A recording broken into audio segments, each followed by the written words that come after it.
Howdy, friend. Sam Houston here, hoping you're living in high cotton. And if you're lucky enough to be in Texas, I know you're most of the way there.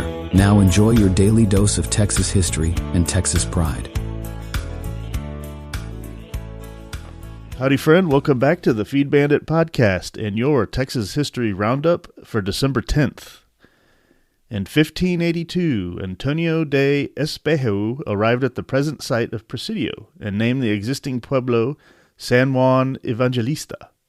The first Spaniard to discover this pueblo had been Alvar Núñez Cabeza de Vaca in 1535 on his trek from the Gulf Coast of Texas to the Pacific coast of Mexico.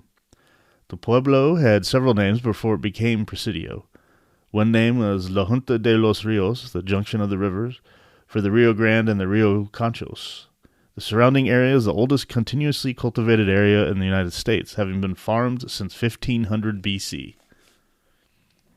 In 1836, the Republic of Texas Congress authorized President Sam Houston to issue land scrip for sale in the United States at not less than 55 cents per acre for unclaimed public land, with the proceeds to be applied to the public debt. The Texas government continued to sell public land to pay its debts as late as 1839, and as a result, 1,329,200 acres of public lands were sold to retired debts. Also on this day in 1836, the first official flag was adopted by the Texas Congress and approved by President Sam Houston. Called the National Standard of Texas, it had an azure field with a large central golden star. Also known as David G. Burnett's flag, it served as a national flag until January 25th, 1839. And you can see that flag on our Revolutionary polo, and we'll also be coming out with a polo that is just that flag as well, and probably a hat as well, so stay tuned.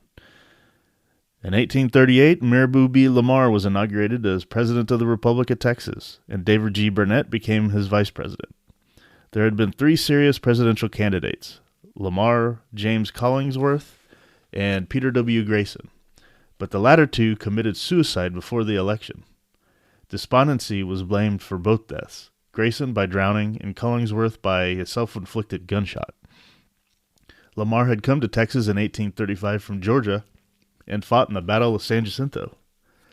He opposed both annexation and Sam Houston's conciliatory Indian policy, and he promoted the botched Santa Fe expedition. During his term of 1838 to 1841, land was set aside for public universities, which earned him the title of Father of Texas Education.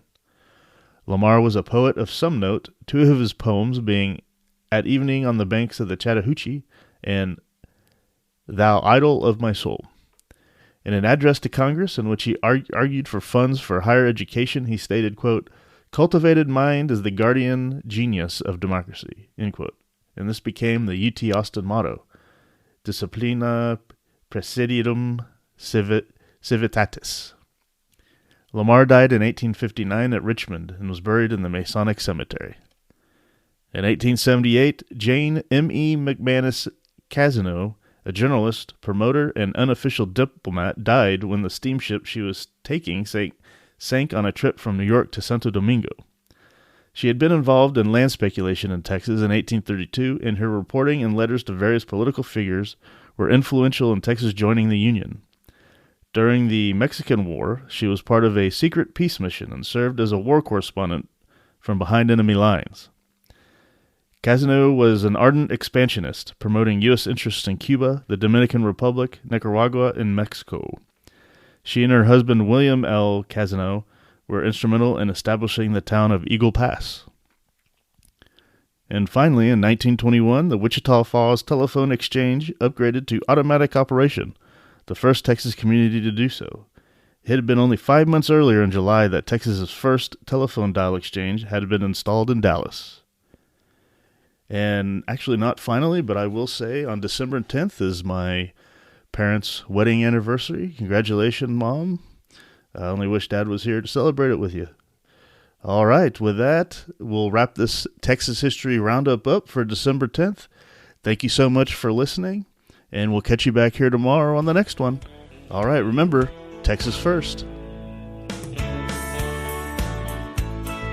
Well, there you have it. If you like our podcast, check us out at feedbandit.com. There you'll find awesome Texas First outdoors gear and apparel. Your purchase helps support the Bandits and keeps this podcast on the air, fighting for you and for Texas. Remember, preserve the tradition, protect the legacy. Until next time.